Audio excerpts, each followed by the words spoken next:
नमस्कार, सत श्री अकाल, राम राम सर, हमारी वणक्कम प्रणाम। आप सभी का ऑल्टरनेट मीडिया में फिर से स्वागत है। मैं आपकी होस्ट राजी देवी।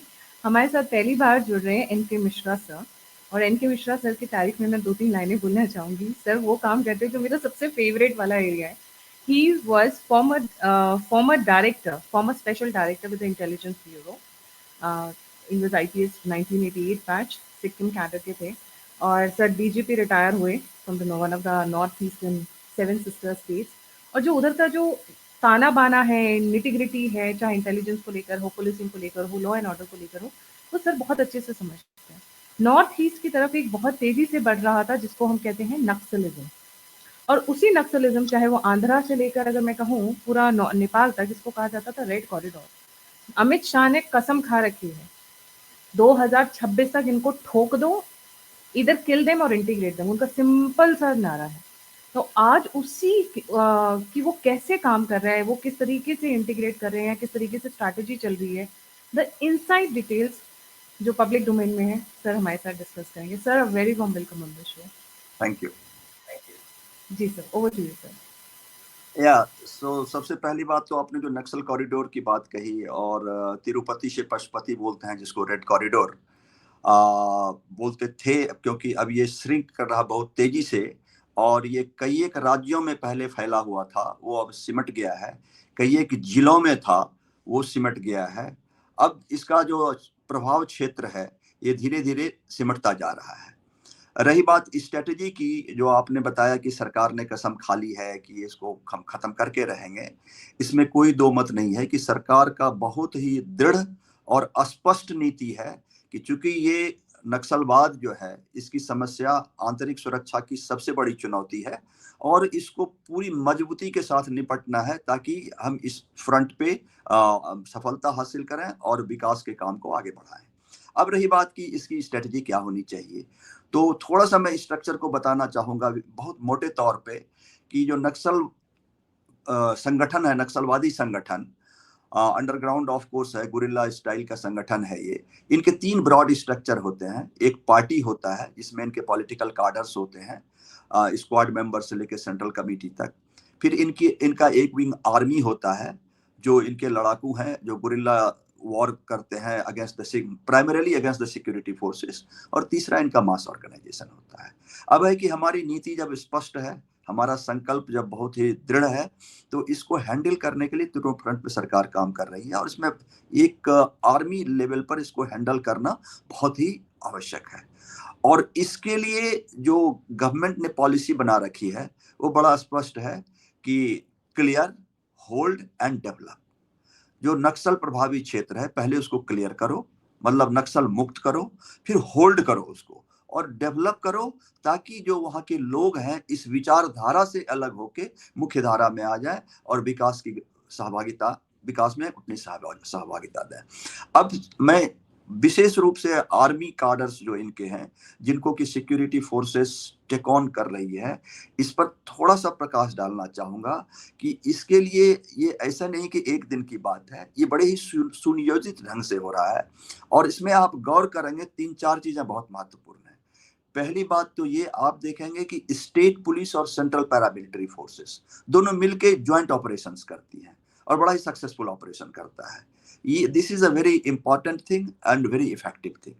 दूसरी चीज आप देखेंगे कि बॉर्डर ऑपरेशंस होते हैं। अभी जो पिछले महीने में गरियाबंद में जो ऑपरेशन हुआ था, जो कि उड़ीसा और छत्तीसगढ़ के बॉर्डर पे है, नुआपाड़ा से लगता हुआ गरियाबंद डिस्ट्रिक्ट है, ये इसका जीता जागता उदाहरण है कि बॉर्डर पे भी हम कामयाब हो रहे हैं। चाहे वो छत्तीसगढ़ उड़ीसा बॉर्डर हो, छत्तीसगढ़ महाराष्ट्र बॉर्डर हो, या बिहार झारखंड बॉर्डर हो, तो ये जो राज्य की सीमाएं हैं, हमारे एंटी नक्सल ऑपरेशंस के लिए हमारे लिए पहले की तरह अब जो है बाधा नहीं बन रही है। कोऑर्डिनेशन और सामंजस्य इतना अच्छा है कि इसमें काफी सफलता हासिल हो रही है। आज का ऑपरेशन जो हुआ है छत्तीसगढ़ के बीजापुर डिस्ट्रिक्ट में, वो उसका एक उदाहरण है। इसके पिछले सप्ताह भी यहाँ हुआ था बीजापुर में। तो काफी सारे उदाहरण हैं, आप देखेंगे तो आपको एहसास होगा कि दिन ब दिन जो है इनकी क्षमता घटती जा रही है, इनका लीडरशिप कमजोर होता जा रहा है। पिछले दिनों जो उड़ीसा और छत्तीसगढ़ बॉर्डर पर जो ऑपरेशन हुआ था, उसमें सेंट्रल कमेटी का एक मेंबर जो है वो मारा गया था, जिसके ऊपर 1 करोड़ का की पुरस्कार राशि थी। तो ये हमारे लिए काफी जो है सफलता का एक बहुत बड़ा चिन्ह ये है, संकेत है। जी सर, आप कह रहे थे कि इनको क्वाड बाय क्वाड आइडेंटिफाई करते हैं। इनकी आर्मी में स्क्वाड्स भी हैं, मतलब छोटे छोटे जी स्क्वाड जी यूनिट्स जी बना हाँ, रहे जी। वो जब स्क्वाड बाय स्क्वाड आइडेंटिफाई करने की बात होती है, तब ये पार्ट ऑफ हमारा स्ट्रेटजी होता है। जैसे इनका पूरा आर्मी स्ट्रक्चर है। देखिए, इनके पहले बटालियन हुआ करते थे, 2 बटालियन होता था, उसके अंदर प्लेटून होता था, प्लेटून के अंदर स्क्वाड होता था, और ये कोऑर्डिनेट करके अपना मूवमेंट करते थे। अब सवाल है कि यदि आपको इसको हैंडल करना पड़ेगा, काउंटर करना पड़ेगा, तो आपके लिए उसी तरह का एक इंटेलिजेंस नेटवर्क चाहिए।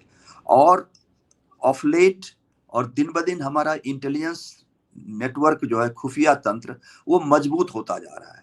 इसी का नतीजा है, आप देखेंगे कि जो एरिया पहले बिल्कुल ही दुर्भेद्य था, मतलब वहां पर आप जा ही नहीं सकते थे, छत्तीसगढ़ का अबुझमाड़ एरिया, अब जो है हमारे सिक्योरिटी फोर्सेस के कैंप हैं वहां पर। तो ये जो है, ये एक हमारा जो एफर्ट्स चल रहा है एंटी नक्सल फ्रंट पे, उसमें हमें बहुत बड़ी सफलता हासिल हुई है। सर, इन्हें आइडेंटिफाई कैसे करता है इंटेलिजेंस नेटवर्क? जब हम इनके बारे में बात करते हैं तो कैसे, थोड़ा बहुत इंसाइट अगर पब्लिक डोमेन में है तो आप प्लीज शेयर करें। देखिए, पहली की बात तो इंटेलिजेंस डोमेन की बात पब्लिक डोमेन में नहीं आनी चाहिए, ठीक है।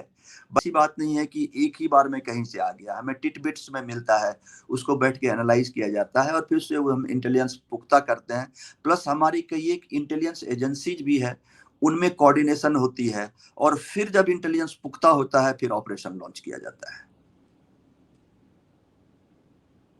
सर, जब बात करते हैं नक्सल की तो एक यूनिट के बारे में सबसे बहुत मतलब बहुत प्राइड के साथ बात की जाती है, बहुत गर्व के साथ, वो है कोबरा कमांडोज।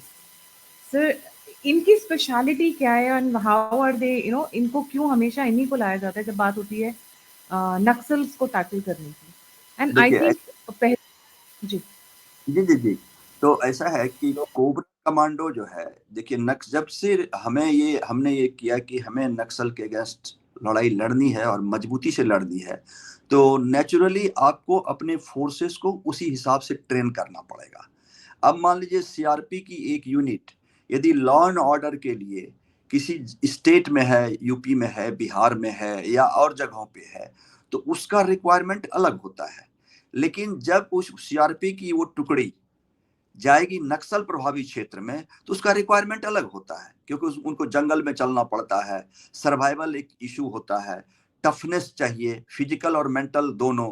तो इसी को मद्देनजर रखते हुए जो स्पेशलाइज्ड हमारे सीआरपीएफ के जवान थे, उनको ट्रेनिंग देके ये कोबरा कमांडोज को बनाया गया। Cobra is what? Cobra is commando for battalion for resolute action, right? तो रिजोल्यूट एक्शन के लिए ये बटालियन बनाया गया था। सो बट इसी तरह से आपको यदि याद हो, तो आंध्र प्रदेश की पुलिस में एक ग्रेहाउंड करके यूनिट हुआ करती थी। तो ग्रेहाउंड ही भी बड़ी ही स्पेशलाइज्ड टुकड़ी थी, जो जंगलों में रह के गुरिल्ला वॉरफेयर का काउंटर करके कैसे असॉल्ट करना है उसके लिए ट्रेंड थी। और आपको ये जानकर खुशी होगी, मैं बताना चाहूंगा कि अब इस तरह के स्पेशलाइज्ड फोर्सेस लगभग सारे स्टेट पुलिस जहां जहां नक्सलवाद से प्रभावित रहा है जो राज्य, वहां पर तैयार हो चुके हैं, और वो नक्सलियों से लड़ने में सक्षम है। तो हमारी क्षमता जो है राज्य के लेवल पे, केंद्र के लेवल पर कई गुना बढ़ी है, और सरकार इसमें पूरी सहायता कर रही है, और जिसका नतीजा है कि हम लोग इसमें काफी सफलता हासिल कर रहे हैं।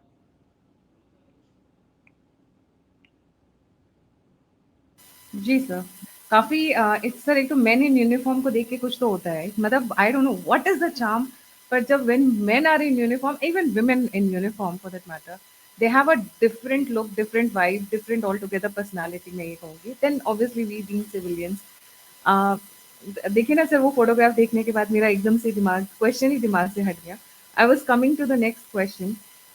स्क्वाड बाय स्क्वाड आइडेंटिफाई करके उनको एलिमिनेट किया जाता है। इसमें कुछ एक ऐसे लोग हैं जो शायद बहुत जल्दी टूट भी जाते हैं और सरेंडर करने को या फिर मेन स्ट्रीम में आने को भी तैयार हो जाते होंगे, I am sure. But sir, इसको 2 पॉइंट्स ऐसे हैं।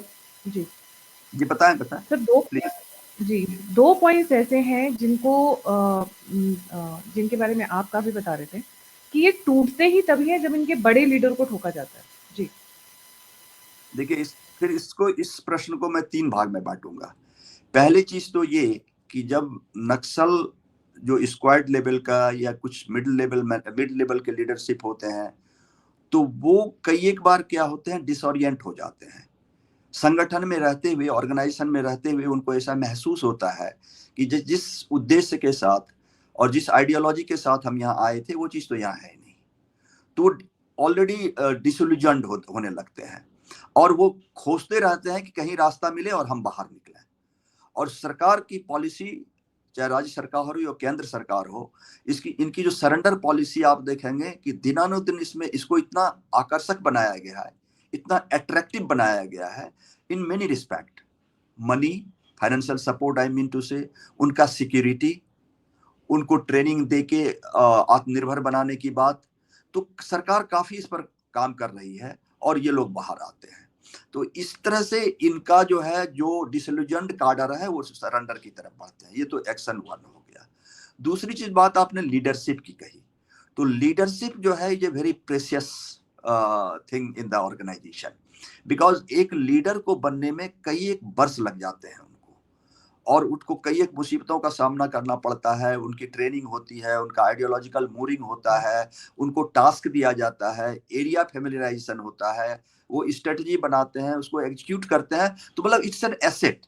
यदि एक लीडर आप खत्म कर दिए तो ये बहुत बड़ा डेंट होता है। इसीलिए ये जो एक्शन हुआ था आपको उड़ीसा और छत्तीसगढ़ बॉर्डर पे, उसमें जो सेंट्रल कमेटी मेंबर, एक चलापति या क्या नाम था उसका, चलापति नाम था, जिस पर 1 करोड़ का इनाम था।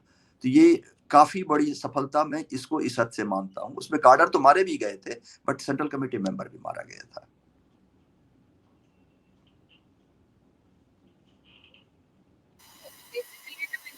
सबसे ऊपर वालों को निपटा देते हैं तो नीचे वाले अपने आप ही, जैसे बोलते हैं ना कि लीडर को मार दो तो बाकी सारे भाग जाएंगे घर, बाकी सबका अपने आप ही हो जाता है। एक्चुअली एक एक लीडर जो है, देखिए उनका जो दायरा होता है बहुत बड़ा होता है। कैडर मैनेजमेंट, उनका लॉजिस्टिक्स, उनकी ट्रेनिंग, उनका आइडियोलॉजिकल मोटिवेशन, और जो उनके तमाम तरह की समस्याएं होती है वो उसको देखता है। यदि वो खत्म हो जाता है तो पूरा नीचे का जो लेवल है वो बिल्कुल एक तरह से कहिए वो हिल जाता है और बुरी तरह से डिमोरलाइज हो जाता है। इसलिए वो लोग लीडर के प्रोटेक्शन पे बहुत काम करते हैं। और लीडर के प्रोटेक्शन पे not only against the risk from the security forces, but also from themself. उनका भी वॉच एंड वार्ड होता है लीडर का, कि उनको कैसे मूवमेंट करना है, कैसे सीक्रेट रखना है मूवमेंट को, कोर ग्रुप ही उसको लेके जाएगा। तो काफी उसका ख्याल रखते हैं, because they are the precious commodity for them. ये तो बात हो गई लीडर की। अब बिना पैसे के तो इनके पास हथियार आएंगे नहीं। तो इनका जो मनी है, क्या वो ड्रग से आता है या फिर ह्यूमन ट्रैफिकिंग से आता है, विदेशों से आता है? लोग कहते थे चाइना भेजता है इनके लिए पैसे, because we have been talking about that also, that China is fuelling the Maoist movement in India actually. जी। No, but यदि historically देखें तो China was quite excited and enthused when the Naxalbari movement came. That was for certain. But यदि आप fund की बात करें तो देखिए इनके जो प्राइमरी फंड आते हैं वो लोकल कलेक्शन से आते हैं। चाहे वो जो छोटे बिजनेसमैन हो, तेंदुपत्ता पिकर्स है, बिजनेसमैन है, जो माइनिंग है, जो वहाँ छोटे मोटे इंडस्ट्रीज लगते हैं, जो कंस्ट्रक्शन कंपनीज है, तो और या भी गवर्नमेंट, सेमी गवर्नमेंट, इस तरह के जितने भी हैं तो वहां से कलेक्ट करते हैं। और इनका जो कलेक्शन है, ये कलेक्शन फिर उसी हिसाब से उसको डिस्ट्रीब्यूट करते हैं, depending upon the importance of the unit, कि कहाँ पर वो लोकेटेड है, किसका क्या रिक्वायरमेंट है। अब रही बात आर्म्स की, तो आर्म्स इनके पास 2-3 तरह से आते हैं। पहला तो ये, जो आप देखेंगे कि कंट्री मेड वेपन्स हैं, ये खुद प्रोक्योर करते हैं लोकली।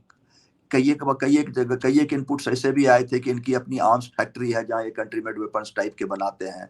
उस पर R&D इनका चलते रहता था पहले, ठीक है। अब शायद वो सब खत्म हो गया है, क्योंकि अबुझमाड़ वो एक इलाका था जो उस पर की काफी डेंट पड़ा है इनको। और कुछ ये जो सिक्योरिटी फोर्सेस से जो लूटते हैं वेपन, ये वेपन इनके पास रहते हैं। So that is their main source of fund and weapon. Sir आप जब कहते हैं कि लोकली मेड, तो मुझे वो 1.5 इश्किया का वो सीन आता है यार, जहाँ पे वो 13 साल का बच्चा बोलता है कि आप मेरा पहला शिकार हो, पहला टारगेट है वो कुछ। आप, I don't know whether seen that movie और not, but that was actually on Naxalism only. Nepal border, Gorakhpur border की कहानी थी वो 1.5 इश्किया। सो सर लोकली क्या मनी इनके पास इतना होता है कि मतलब ये पूरा 100 to 100% लोकली जो एक्सटॉर्शन से, कॉन्ट्रैक्टर से, ब्यूरोक्रेट से, बिजनेसमैन से जो ये रेस करते हैं, वो सफिशिएंट है इनके पूरे मूवमेंट के लिए? नहीं, मतलब कि इसको मैं इस तरह से बताना चाहूंगा कि कई एक इनके इंट्रोगेशन रिपोर्ट्स में या इस तरह से आया है कि कई एक बार फंड का इशू इनके पास आता है। फंड का इशू आता है कि फंड सफिशिएंट नहीं है इस काम के लिए, तो वो अपने खर्चे को अकॉर्डिंगली मॉडरेट करते हैं। और कई एक बार इनकी यूनिट्स, जैसे मैंने बताया कि इनके यूनिट्स जगह जगह है।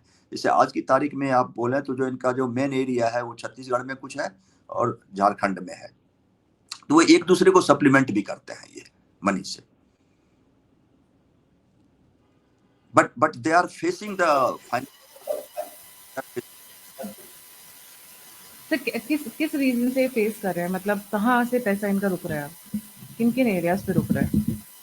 लगभग सारे एरिया में, क्योंकि जब सिक्योरिटी फोर्स के ऑपरेशंस होते हैं और जब एरिया को आप डोमिनेट करते हो, तो जब एरिया आप डोमिनेट करते हो, am I audible? Yes sir, you are audible. जब एरिया आप डोमिनेट करते हो तो नेचुरली उनकी एक्टिविटीज में रिस्ट्रिक्शंस होता है, लोगों में कॉन्फिडेंस बढ़ता है, तो that leads to the choking of the financial flow to them. तो ये बाय एंड लार्ज हर एरिया में, इसको आप इस तरह से मान के चलिए कि जहां जहां हमें सफलता मिल रही है और लगभग हर जगह सफलता मिल रही है, तो उनका फाइनेंशियल फ्लो कम होता ही होगा, होना ही होना है।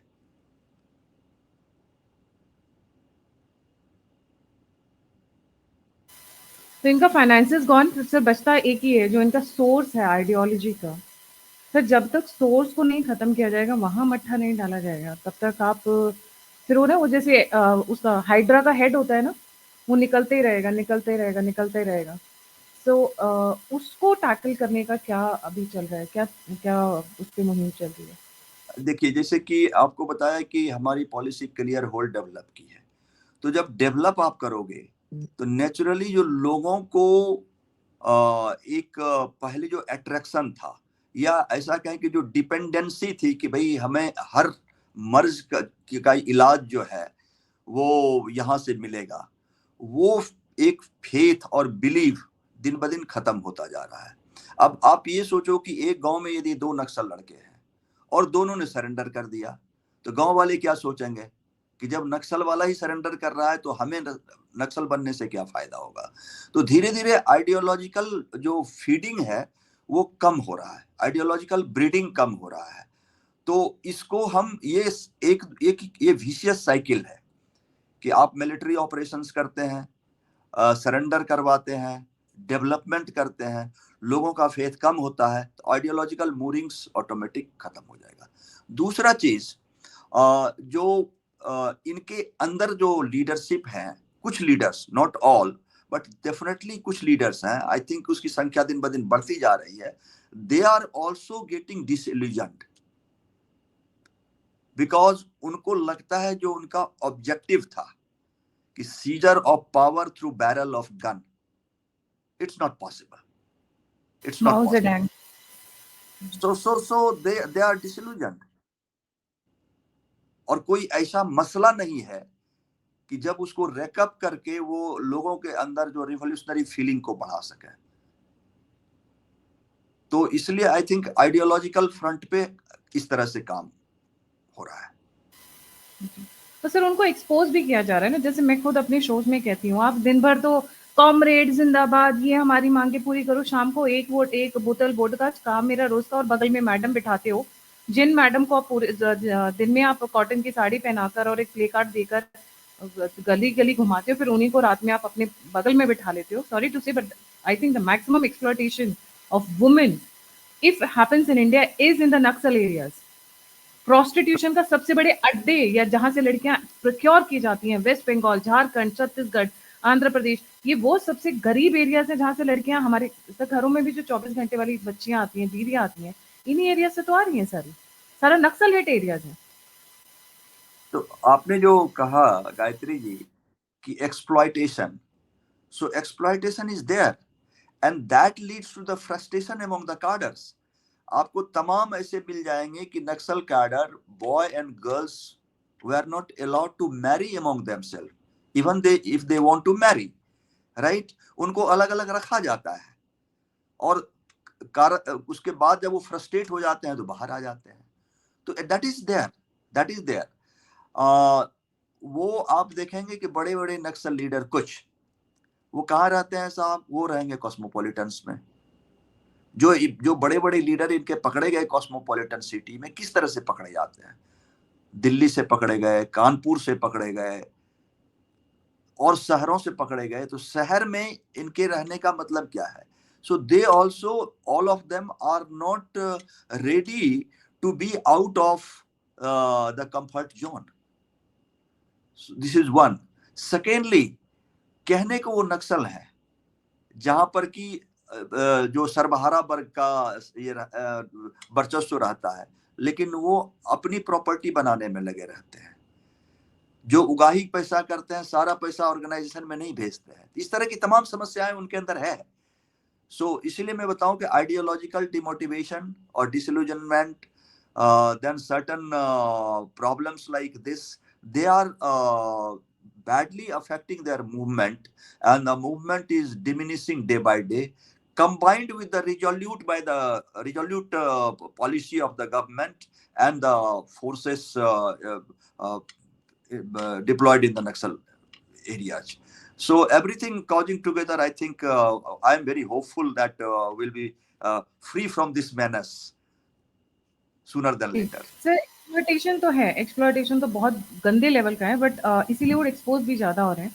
एंड काफ़ी लोगों ने अब इस पे बोलना शुरू किया कि आप डबल स्टैंडर्ड, हिपोक्रेसी, कि आप तो वाइन का ग्लास और क्यूबन सिगार लेकर बैठ रहे हो और हम लोग यहाँ 2 वक्त की रोटी नहीं खा रहे हैं। सर, एक चीज़ मैं जानना चाहूँगी, पहले भी सरकारें आई हैं, आती रही हैं, जाती रही हैं, this is not the first time स्वतंत्रता के बाद में। इस सरकार में और पहले वाली सरकार की स्ट्रैटेजी में, अप्रोच में क्या डिफरेंस है that they are actually successful 2026 तक? एंड भगवान जी से प्रार्थना है कि सब कुछ ऐसे ही चलता रहे। कह रहे हैं कि नक्सल विल बी हिस्ट्री, इतिहास हो जाएगा। जी। तो नक्सल इतिहास हो जाएगा, तो नक्सल तो इतिहास होगा, क्योंकि जिस तरह से हमें कामयाबी मिल रही है, तो हम उम्मीद कर सकते हैं कि जो ये रेट ऑफ श्रिंक है, ये काफी तेजी से बढ़ रहा है। मतलब श्रिंकिंग ज्यादा हो रहा है, उनका एरिया ऑफ इन्फ्लुएंस, कार्डर्स कम हो रहे हैं, सरेंडर लोग ज्यादा कर रहे हैं, और सरकार जो है कभी इस समस्या के में जो एक रिस्पॉन्स होना चाहिए, उसमें कभी कोई कोताही नहीं बरत रही है। तो निश्चित रूप से we are going to get big success, I think very soon. That is my take on this. जी सर, एक चीज आपने कही थी कि they are planning off the record, जब आप में बात कर रहे थे तो आपने कहा था कि बहुत माइक्रो लेवल पर जाकर प्लानिंग हो रही है और बहुत ऑर्गेनिक तरीके से, मतलब they are always ready with plan A fail हो गया तो प्लान बी क्या है, प्लान बी फेल हो गया तो प्लान सी क्या है, और ऑर्गेनिकली सोच रहे हैं, मतलब counting the human factor in mind. ये एक पॉइंट आप बता रहे थे। You are talking of the security forces. हाँ, मतलब एलिमिनेशन में या हैंडलिंग में, देखिए stick and carrot policy follow कर रहे हैं ना, और बहुत स्ट्रिक्टली फॉलो कर रहे हैं। Yes, that is required. That is required. मैंने आपको बताया कि बीमारी जिस तरह का होगा, इलाज भी उसी तरह से करना पड़ेगा ना। अब जैसे कि हमारे फोर्सेस जो है, उनका जो कैपेबिलिटी है फॉर एंटी नक्सल ऑपरेशंस दिन ब दिन काफी तेजी से बढ़ रहा है, because it's learning by doing, being in the field. So कैसे एंटी माइंस मेजर्स कैसे लेने हैं, प्लानिंग रूट कैसे बनाना है, रिट्रीट रूट कैसे बनाना है, इवैक्यूएशन कैसे करना, तमाम तरह की चीजें हैं जिसमें आती हैं। एंड सर्वाइवल जो मैंने बताया आपको, सर्वाइवल जो है जंगल सर्वाइवल कैसे करना है, तो ये सब पार्ट ऑफ ट्रेनिंग होता है। And we are getting better and better day by day on this. Sir अभी कितना, वी आर इन 2025, फरवरी का महीना है, कितना श्रिंक हो गया है और अभी कितना बाकी है? वो तो आप एमएचए का डाटा निकालिएगा, आपको पता चल जाएगा। बट इतना मैं जरूर बता पाऊंगा कि श्रिंकिंग का स्पीड बहुत तेजी से बढ़ रहा है। क्योंकि देखिए अभी विगत 1 डेढ़ महीना हुआ भी नहीं है, यदि आप एक ही स्टेट के कंटिगुअस एरिया में 3 मेजर ऑपरेशन करते हैं, this is a big sign, I can tell you. Big this is 344, but पिछले 10 दिन की मोल, क्योंकि ये जो मैंने डेटा निकाला है सर इंडिया जी टुडे का, ये 10 दिन पहले का डेटा है ये। तो पीछे जी 10 दिन में भी मतलब तकरीबन 400 पार ऑलरेडी हो चुके हैं हाँ 2025 के स्टार्ट होते होते। हाँ। सो अभी आप देखेंगे इंगेजमेंट जो है काफी तेजी से होता है। मतलब our forces are very much confident and capable to engage them whenever they get a chance. तो इसकी संख्या बढ़ रही है, सक्सेसफुल ऑपरेशंस की संख्या बढ़ रही है, उनके कोर एरिया में हिटिंग हो रही है। तो these are very positive signs. Thank you so much sir for joining. And sir से पर्सनली मिलने का मौका मिलेगा आपको 1 and 2 March Constitution Club conference के दौरान में। Sir is one of our esteemed panellist and he will be speaking on a very special topic. Join करना नहीं भूलिएगा। The registrations are closed because we are already sold out. Thank you, आप लोगों का इतना प्यार, इतना सहयोग मिला। मुझे मेल्स आ रही हैं, मैं कोशिश करूंगी कि मैं अकोमोडेट करूं जो स्पेशल रिक्वेस्ट आ रही हैं, but as of now we have closed the registrations and जो लोग मुझे सहयोग करना चाहते हैं इस मुहिम में, बिकॉज आप सभी को पता है कि अभी हम ऑफिशियली हम लोगों के साथ कोई स्पॉन्सर्स नहीं जुड़े हुए हैं। तो अगर आप मुझे स्पॉन्सर करना चाहते हैं, आप मुझे सपोर्ट करना चाहते हैं, आप किसी सेशन को स्पॉन्सर करना चाहते हैं, किसी गेस्ट के लिए स्पेशल रिक्वेस्ट रखना चाहते हैं, तो आप मुझे डोनेट कर सकते हैं, सपोर्ट कर सकते हैं, मुझे ईमेल ड्रॉप्स कर सकते हैं। अगर आपका कोई क्वेश्चन है, कोई क्वेरी है, आपको किसी चीज़ की डिफ़िकल्टी हो रही है, कुछ लोग मुझे ईमेल्स डाल रहे हैं कि मैम उस एरिया के आसपास में होटल्स दे दीजिए, तो मैं 1 से 2 दिन के अंदर अपने वेबसाइट के ऊपर वहाँ पे आसपास best two and nearest two करके हम लोग होटल्स की लिस्ट भी डाल देंगे। But the best hotels are YMCA and constitution club of India itself, India international centre. पर ये आउटसाइडर्स को नहीं देते unless and until you are a member और you have a request letter from an MP। But still for lot of people जो लोग लिख रहे हैं बार बार, we will be writing for them so that आप लोगों को डिफिकल्टी ना हो। और मेट्रो का रूट और कॉन्स्टिट्यूशन क्लब तक के रास्ता भी हम एक मैप डाल देंगे so that it's easier for you to approach, आपको कोई परेशानी ना हो। बाकी चाय पानी खाना तो मैं देखूंगी, पर्सनली देखूंगी आप लोग, आप सभी स्पेशल हैं। Thank you so much sir once again. इसी के साथ जय हिंद, जय श्री राम, हर हर महादेव।